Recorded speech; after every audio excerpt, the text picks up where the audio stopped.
Lección número 25 del misterio de Dios. En el nombre del Padre, del Hijo y del Espíritu Santo. Amén. Dios mío, Trinidad, a quien adoro, la Iglesia me sumerge en tu misterio. Te confesamos y te bendecimos, Señor Dios nuestro. Como un río en el mar de tu grandeza, el tiempo desemboca en el hoy eterno. Lo pequeño se anega en lo infinito, Señor Dios nuestro. Oh palabra del Padre, te escuchamos. Oh Padre, mira el rostro de tu Hijo. Oh Espíritu Santo, ven a nosotros, Señor Dios nuestro. Dios mío, Trinidad, a quien adoro, haced de nuestras almas vuestro cielo. Llevadnos al hogar donde tú habitas, Señor Dios nuestro. Gloria al Padre y al Hijo y al Espíritu, fuente de gozo pleno y verdadero, al Creador del cielo y de la tierra, Señor Dios nuestro. Amén. Bien, querido hermano, continuemos nuestra clase en esta clase número 25 del misterio de Dios. Estamos reflexionando hasta este momento en la página 58 para los que dan seguimiento con el folleto sobre la inmensidad de Dios y la omnipresencia de Dios. El numeral 19. Y hemos definido la inmensidad de Dios, que Dios está en todas partes porque es más grande que todos los bienes creados, toda la naturaleza creada. Él es más grande que todo eso. Ahora veamos la omnipresencia de Dios. Esta omnipresencia de Dios tiene dos subtítulos. El primero es la realidad de la omnipresencia de Dios, que este Dios se encuentra presente en todo espacio creado, y esto es de fe. Y un segundo elemento, la definición más precisa de la omnipresencia, y también por último la inhabitación de la Santísima Trinidad, en primer lugar en todos nosotros los seres humanos. Bien. En primer lugar, entonces, realidad de la omnipresencia de Dios. Esta realidad se encuentra presente en todo el espacio creado. Hasta el espacio es creado, miren ustedes, y esto es de fe.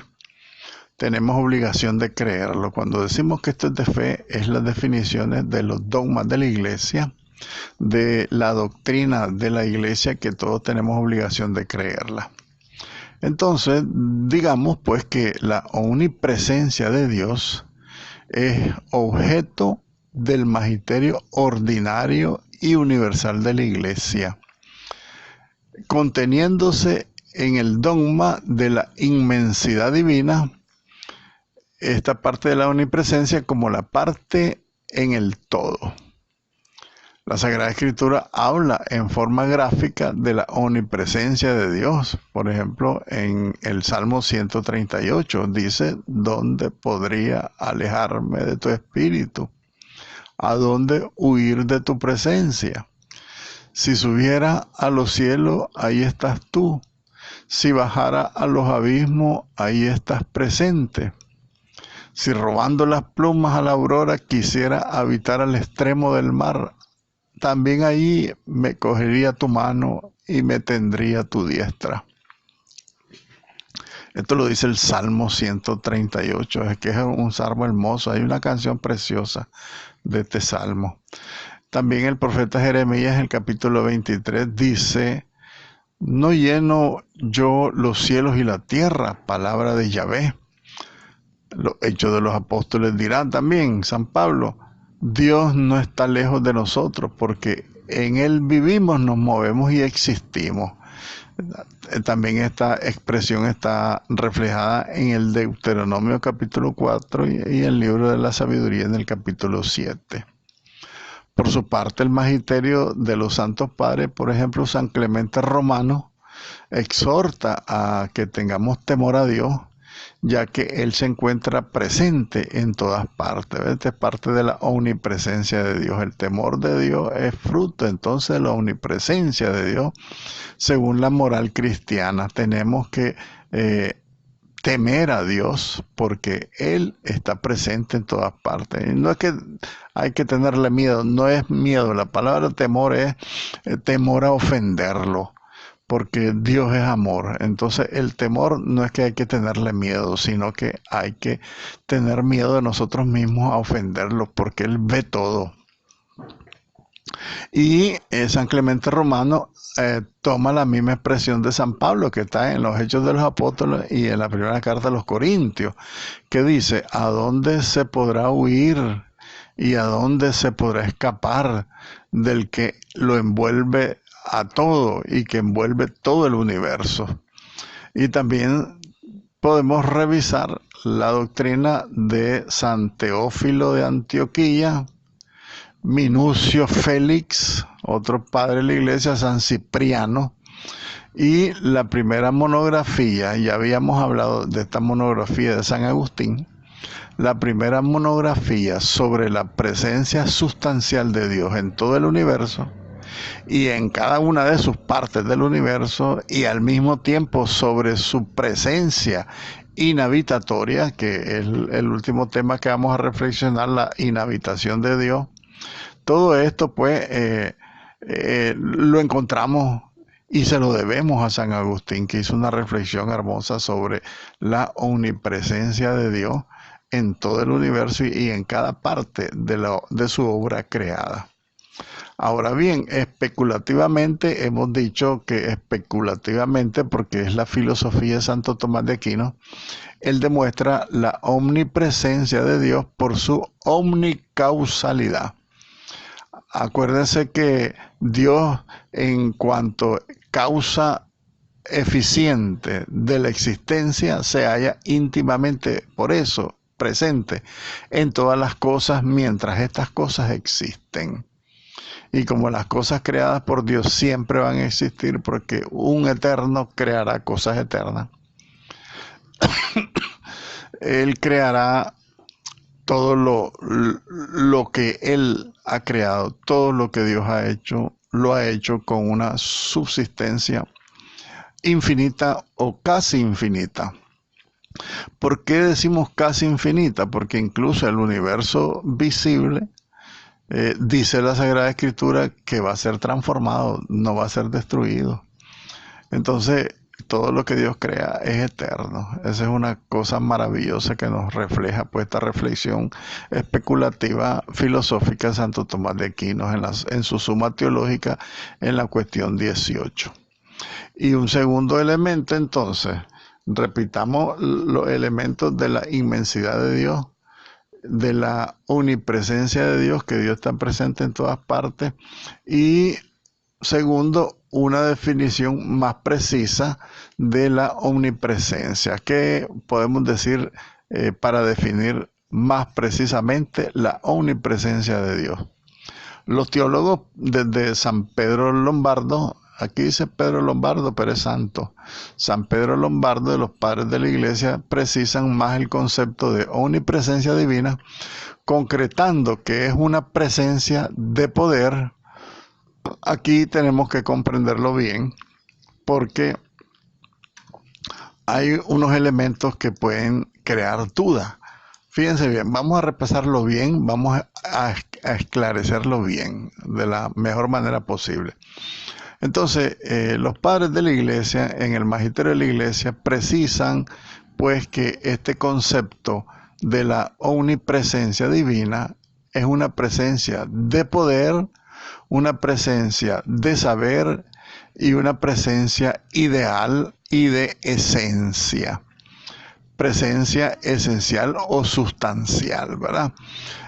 Por esta presencia esencial o sustancial, Dios se halla presente sustancialmente en todas las cosas, incluso en las criaturas espirituales, ángeles, demonios, alma humana.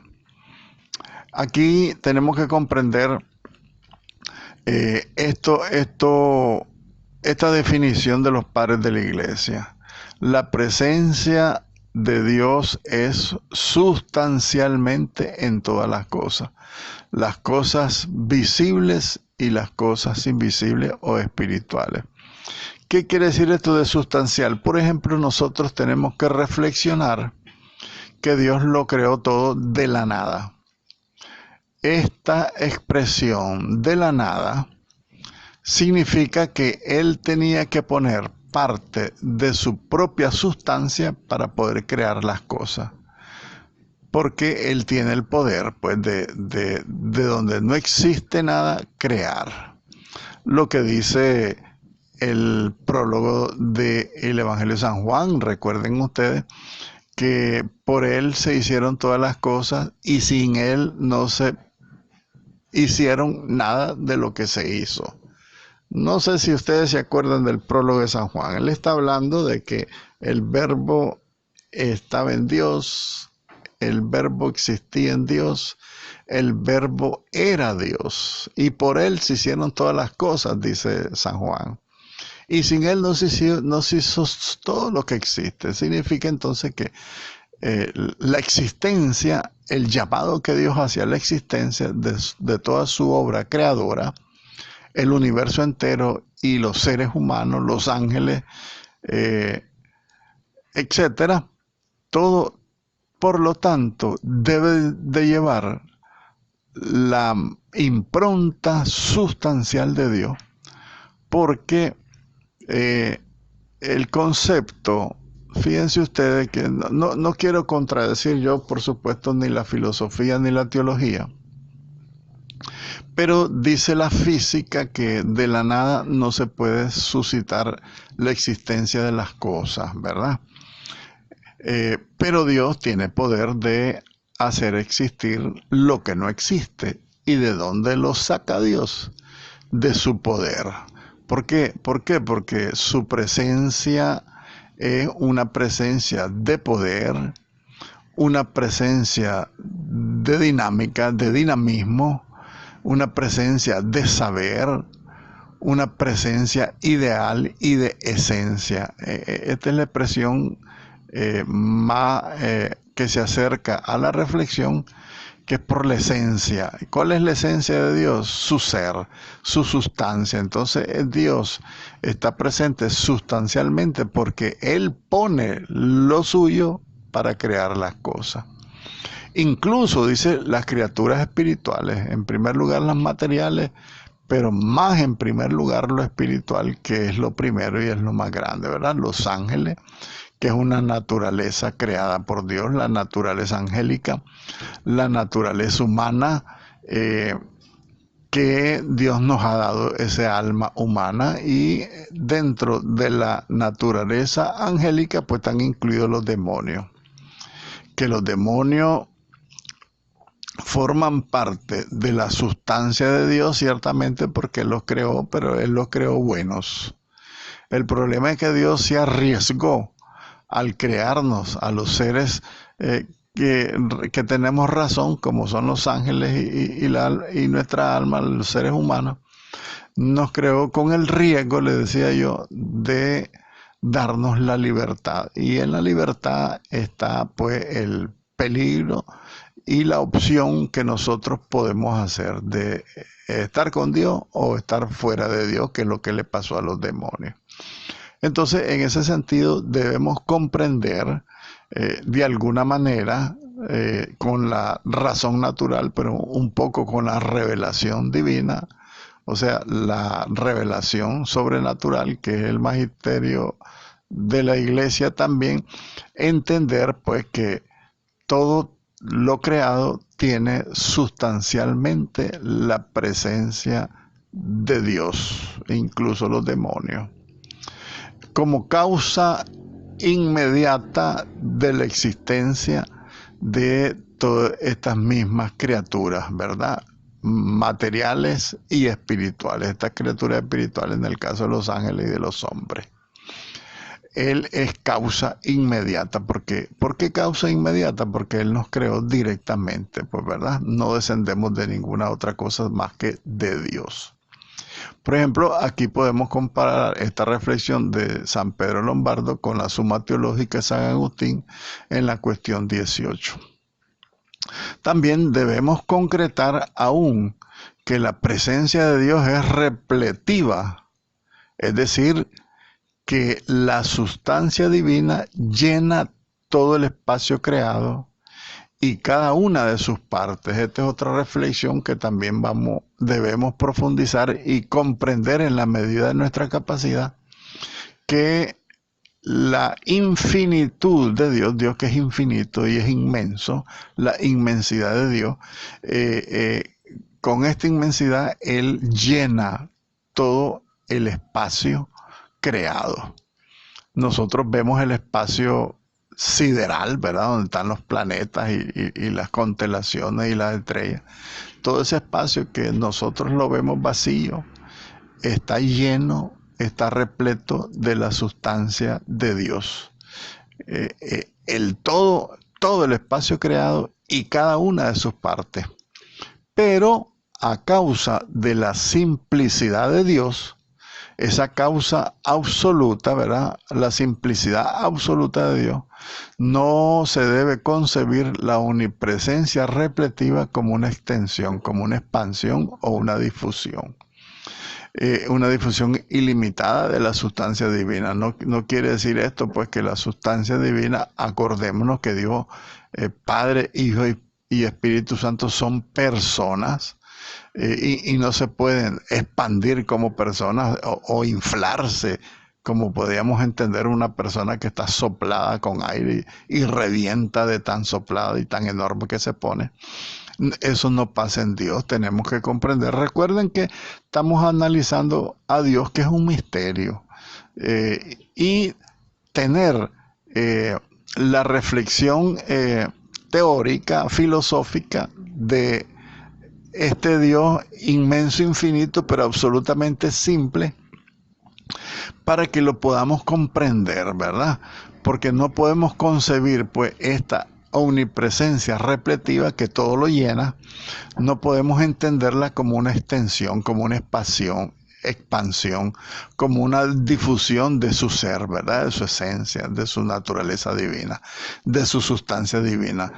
Nosotros no podemos pensar de que Dios es un gigante, infinitamente gigante. No es eso, sino que reflexionamos y repetimos lo que dicen los padres de la iglesia. Su presencia es de poder, de presencia dinámica, su presencia de saber, su presencia ideal, su presencia de esencia, su presencia sustancial. Entonces tenemos que entenderlo, aunque no lo comprendamos, sino porque recordemos que siempre decimos que estos dogmas de la divinidad de Dios son de fe. Quiere decir que no es posible comprobarlo y comprenderlo en profundidad, sino que aceptarlo, aunque no lo entendamos, de que Dios es así. Él está en todas partes, pero eso significa que Él no explota de tan grande y tan crecido que se hace para poder estar en todas partes, sino que el poder que tiene Dios para estar en todos lados, eso es lo que nosotros debemos comprender, ¿verdad? Y también por esa razón debemos evitar el error panteísta que promueve la nueva era, que también es otro extremo de esta reflexión de la omnipresencia de Dios. El panteísmo significa que en esta omnipresencia divina, como Dios está en todas partes, Dios está en cada uno de nosotros porque nos creó el alma de su propia esencia divina. El alma humana tiene esencia divina porque viene directamente de la mano de Dios, de un soplo de vida que Él nos dio, un soplo de vida que tiene uso de razón. El alma humana es un soplo de vida con reflexión, con pensamiento, con todo lo que nos hace semejante a Dios. Entonces, en ese sentido, nosotros, más bien los soberbios, caen en el error de decir que como Dios está en todas partes, Dios está en mí, por eso yo soy Dios y por lo tanto yo no necesito a Dios. Yo soy el Dios para mí mismo. y es el gran error panteísta, como les digo, de la nueva era en primer lugar, ¿verdad? Es un error garrafal, es una herejía horrorosa, diabólica, porque hace que nosotros nos llenemos de soberbia. Si no entienden la definición del panteísmo, avísenme, pregúntenme o lo pueden averiguar. En internet ponen panteísmo, definición. Ahí se van a dar cuenta qué significa el panteísmo que promueve la nueva era. ¿Por qué? Porque se refiere a la omnipresencia de Dios, que Dios está en todas partes. Por eso la nueva era le rinde culto, incluso a veces el error de la adoración de la naturaleza, como la madre tierra, la Pachamama, todos esos cultos raros que tienen allá en Brasil, son parte de ese panteísmo, ¿verdad? Que todo el mundo se cree de Dios y por eso ya no necesitan a la iglesia, ya no necesitan a los pastores.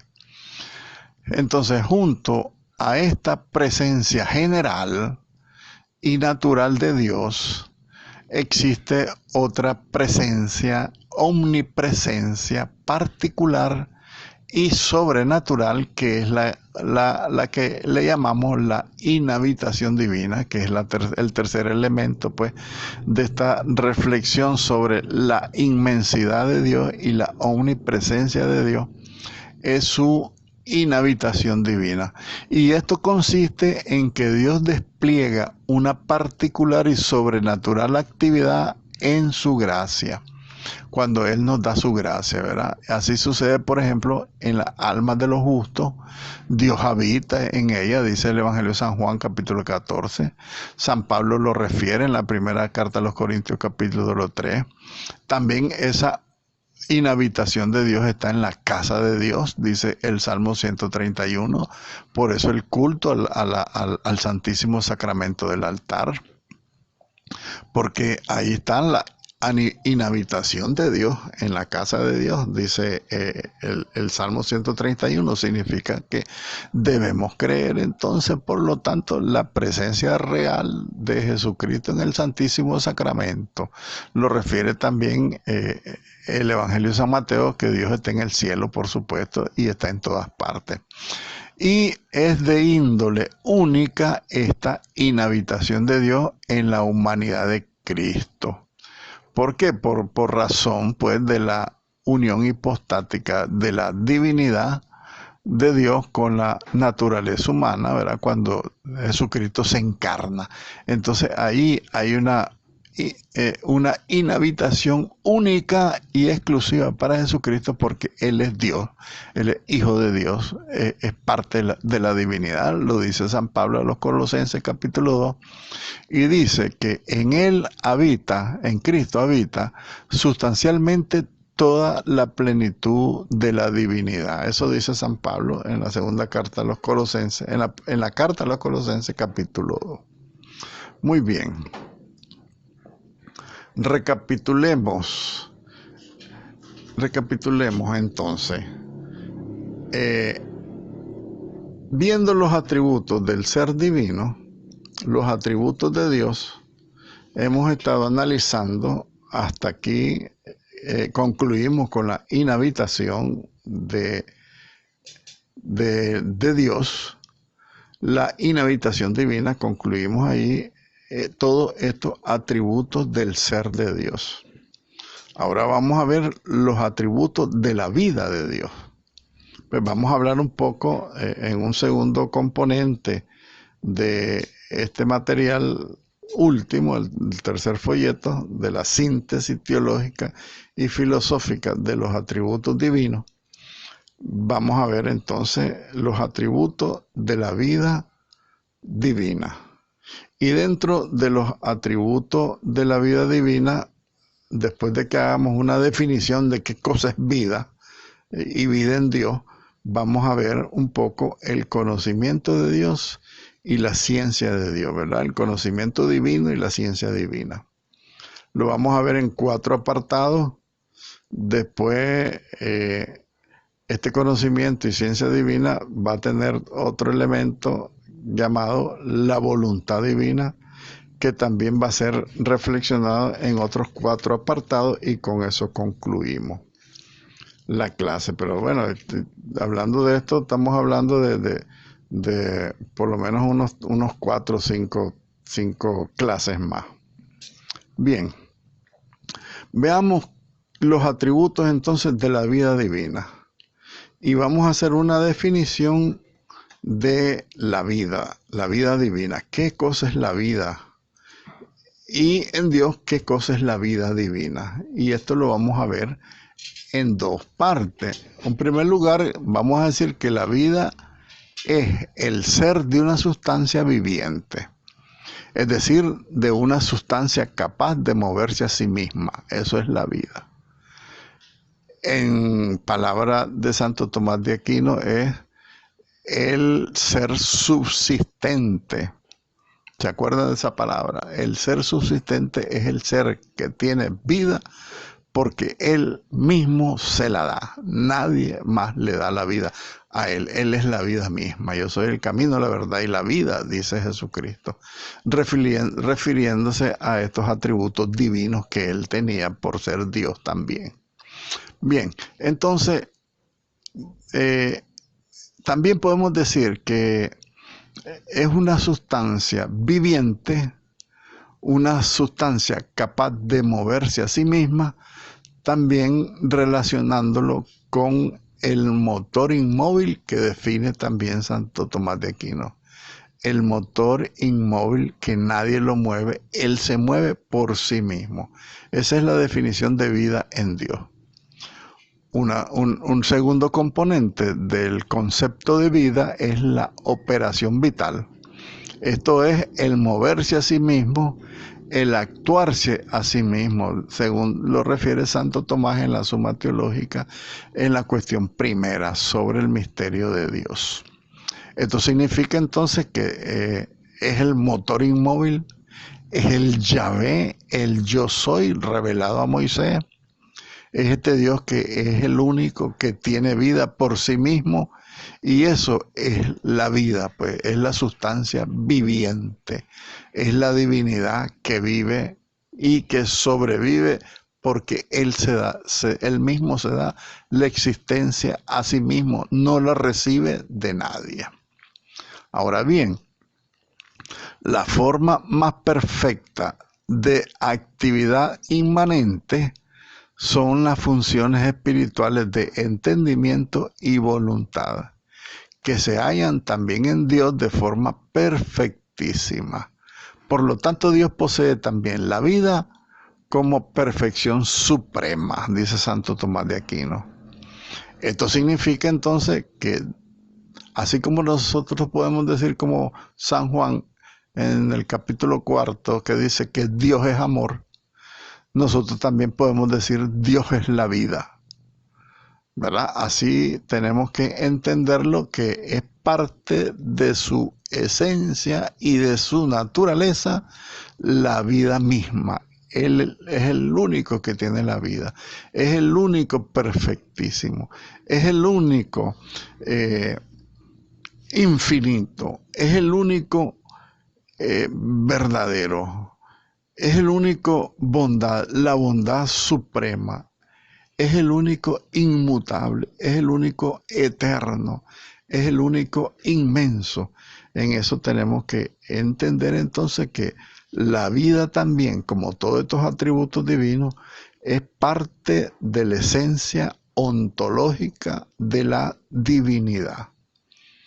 Espero que entiendan este lenguaje filosófico, porque lo hemos repetido tanto que debemos entenderlo, porque es la única manera de expresar el misterio de Dios con este lenguaje filosófico.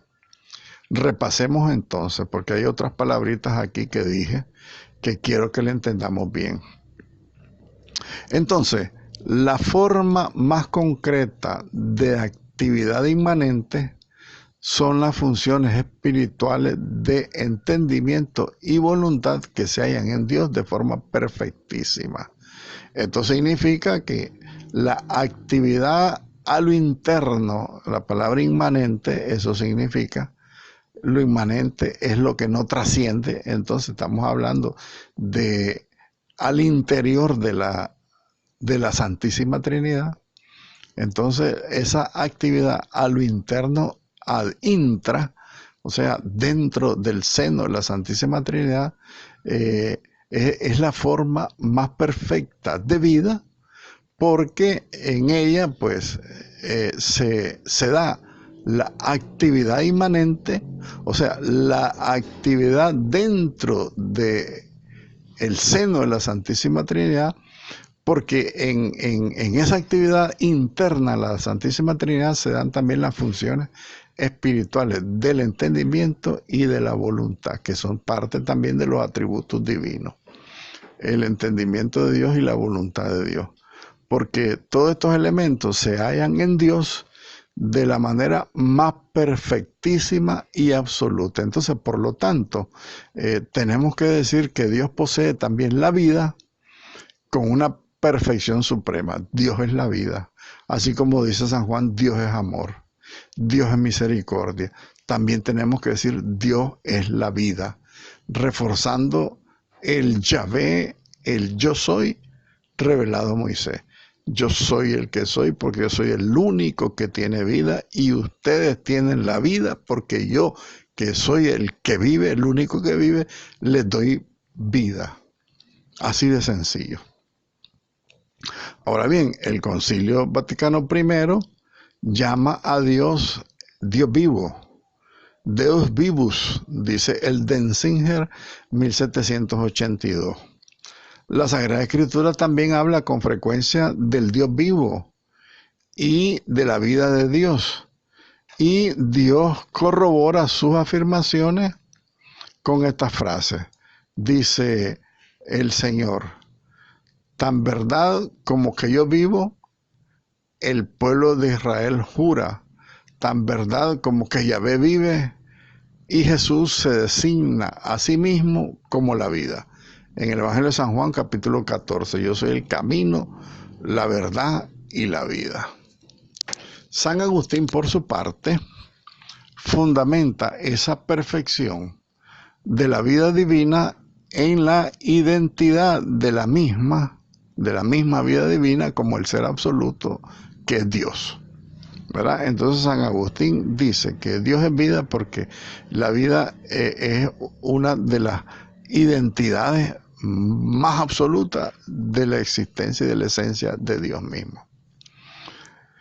El Hijo de Dios, ahí, ¿verdad? Ahí en el Hijo de Dios, hablando de la Sagrada Escritura, ahí en el Hijo de Dios se da la primera y la suma vida, porque para Él no es una cosa, la vida y no es una cosa, la vida y el ser es otra cosa, no son distintas, sino que ser y vida se identifican. Yo soy, quiere decir el ser de Dios, y la vida pues se identifican en Él, así como Dios con respecto a las criaturas es causa del ser, asimismo lo es también de la vida, ¿verdad? Decimos que Dios es causa del ser.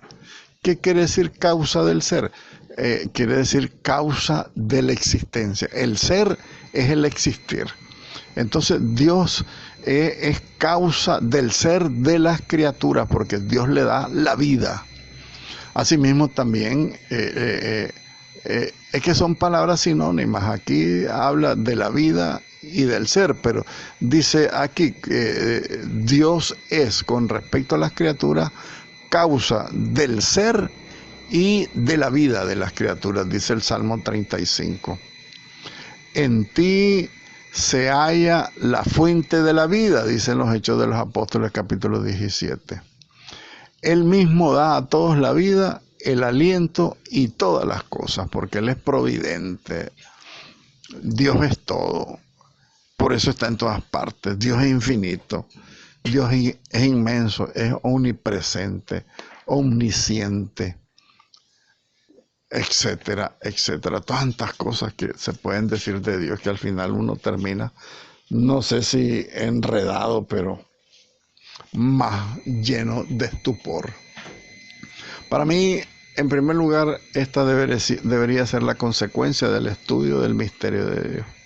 Llenarnos de estupor que un ser tan inmenso y tan infinito es nuestro papá, es nuestro Padre, el ser más todopoderoso que creó el cielo y la tierra, que es infinito en esencia, que es infinito en amor, que es infinito en vida, es nuestro papá.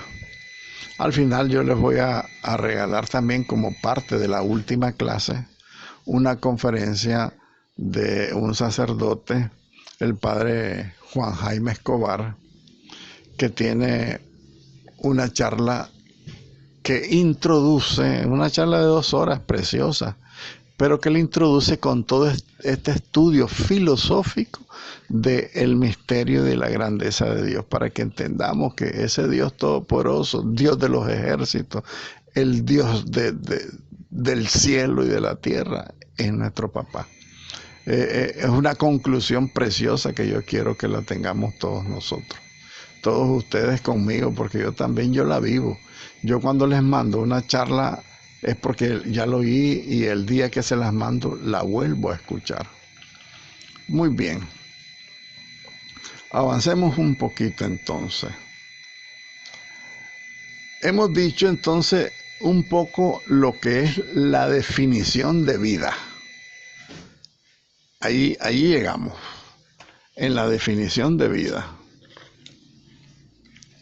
¿Qué es la vida y qué es la vida en Dios? Que es como la más grande, diría yo, de los atributos divinos. Él es la vida. Y Dios no tiene principio ni fin, siempre ha tenido la existencia.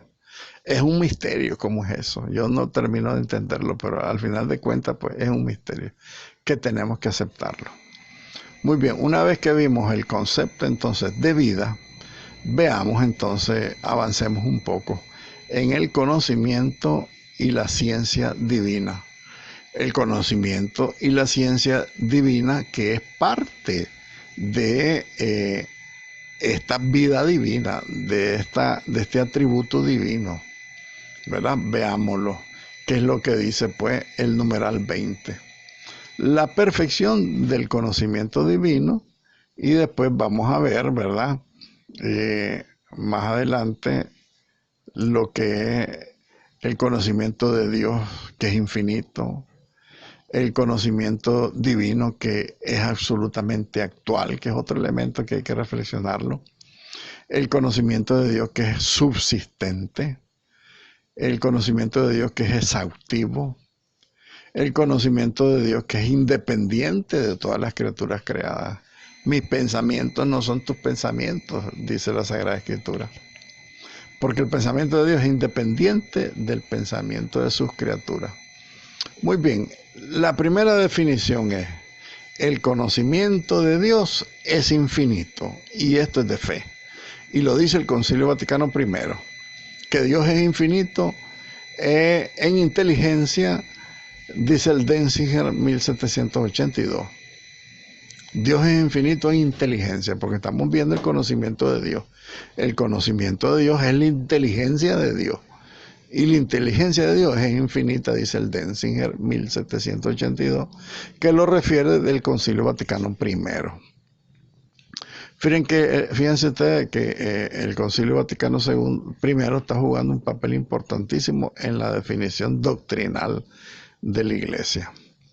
Por su parte, la Sagrada Escritura llama a Dios Dios del saber, en el primer libro de Reyes, y afirma que su sabiduría es inmensa, dice el Salmo 146, el Salmo 138, y San Pablo a los Romanos en capítulo 11 lo dice. Entonces, la Sagrada Escritura tiene referencia de llamar a Dios de sabiduría infinita, el saber de Dios, como decía el primer libro de los Reyes, perdón. Entonces, la inteligencia, el conocimiento de Dios es infinito. especulativamente se demuestra la infinitud del saber de Dios, o sea, que Dios es infinitamente sabio, se demuestra especulativamente por tres elementos contenidos en la Suma Teológica de Santo Tomás de Aquino cuando define las 5 vías del conocimiento de Dios. Si ustedes se han fijado también, las 5 vías del conocimiento de Dios han venido desarrollándose a través de todo este estudio del misterio de Dios. Porque son la base, las 5 vías de Santo Tomás son la base de todos los atributos divinos y de toda la actividad divina. Entonces, especulativamente, esta expresión es de Santo Tomás de Aquino. Podemos demostrar la infinitud de la sabiduría y la inteligencia y del conocimiento de Dios, que es lo mismo. Primero, por existir inteligencias creadas, por el hecho de que existe la inteligencia creada en el hombre y en los ángeles, entonces por ese hecho de existir, por la relación existente entre la causa y el efecto, la inteligencia suprema perfección de Dios depositada en las criaturas tiene que darse en Dios. Entonces, la suprema perfección de toditas las criaturas juntas tiene que darse en Dios, porque si hay inteligencia en las criaturas, principalmente en el ser humano y en los ángeles, hay inteligencia, significa que hay una suprema perfección de la inteligencia divina porque tenemos inteligencia. Acuérdense que por analogía nosotros hemos encontrado todo este conocimiento de los atributos divinos. Acuérdense que lo hemos dicho, si el hombre muere, Dios no muere, entonces Dios es inmortal.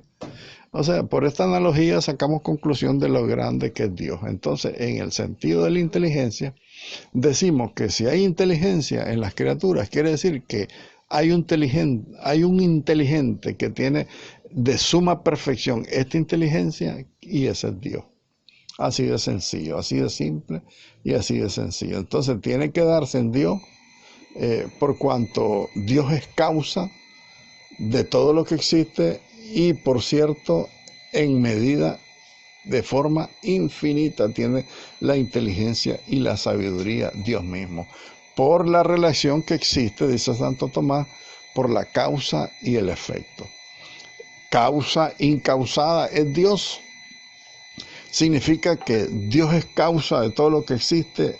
Dios no necesita tener causa que alguien le dé la existencia, el ser y la sabiduría. No necesita que nadie se lo dé porque Él es la sabiduría. Entonces, en ese sentido, repitiendo el ser subsistente, la causa incausada, que es Dios, por eso existe entonces la inteligencia, porque Él la posee en sumo grado, en infinito grado. Un segundo elemento que demuestra que Dios es infinitamente sabio es por el orden y la finalidad del universo. No sé si tengo aquí a mano las 5 vías para que la pongamos en perspectiva. La causa incausada es la segunda vía, ¿verdad?, que dijimos. La segunda especulación, o el segundo elemento más bien que demuestra la infinitud de la sabiduría divina, es por el orden y la finalidad del universo, que es la quinta vía. Y dice pues que por el orden y la finalidad del universo, que exige esta existencia del universo, exige la existencia de un hacedor, de un rector, de un ordenador en grado supremo inteligente, porque el orden del universo no lo creó un bruto y la finalidad del universo no la inventó una persona que no tiene cerebro, digámoslo así, en lenguaje humano, sino que es por la finalidad del universo, el orden del universo, por esta quinta vía nosotros sacamos la conclusión entonces que Dios es infinitamente sabio, infinitamente inteligente, infinitamente el conocimiento de Dios es infinitamente grande por el orden y la finalidad del universo. Y un tercer elemento que nos demuestra que el saber de Dios es infinito es por la absoluta inmaterialidad de Dios. Dios no tiene cuerpo humano, que es el cuerpo que nosotros conocemos. Dios no tiene cuerpo, es inmaterial, no posee materia. Dios es espíritu puro. Tenemos que tener claro eso. Dios no tiene cuerpo. Por eso es un grave error de las feministas que dicen que el Espíritu Santo es mujer. Es la mayor de las estupideces que yo he escuchado de gente que se dicen inteligentes, ¿verdad? Las feministas eso dicen, que el Espíritu Santo es una mujer. Es que Dios no tiene cuerpo material, es inmaterial. No tiene nada físico, Él es espíritu. Entonces vamos a demostrar por esta realidad de la inmaterialidad de Dios que el saber divino es infinito, porque la inmaterialidad es la razón del conocer y el grado, permítanme, y el grado de inteligencia que determinan por el grado de inmaterialidad. Esto quiere decir entonces que una persona que no tiene corporalidad física, que no tiene cuerpo material, entonces lo inmaterial, lo espiritual, es lo que produce el conocimiento y la inteligencia. Y esto se determina por el grado de inmaterialidad. Por lo tanto, Dios tiene la plenitud del saber, del conocimiento, porque es inmaterial. La ciencia ha querido, y más que la ciencia, las ideologías, por ejemplo la comunista, el materialismo, ha querido darle el poder del pensamiento a la materia del cerebro humano. Pero si nosotros buscamos en qué lugar de la materia del cerebro humano se encuentra el conocimiento, la inteligencia, no lo vamos a descubrir, porque eso es una cualidad espiritual que tenemos los seres humanos por el alma creada por Dios en el instante de nuestra creación, de nuestra concepción, y eso significa que es parte de la imagen y semejanza que tenemos de Dios. Tenemos el conocimiento, el saber, la razón, la libertad, la capacidad de amar, que eso no se encuentra en ninguna parte del organismo físico del ser humano. Es una parte espiritual. Yo no sé si me hago entender, pero eso es lo que nos hace semejante a Dios, la parte espiritual que nosotros tenemos. La corporidad no tiene nada que ver con la semejanza que podamos tener con Dios. Más que la corporalidad es la parte espiritual. Y en lo espiritual es donde se encuentra la razón, donde se encuentra el conocimiento, donde se encuentra la inteligencia, donde se encuentra la libertad misma del hombre. Un segundo elemento de la perfección del conocimiento de Dios. Segundo elemento. El conocer de Dios es absolutamente actual.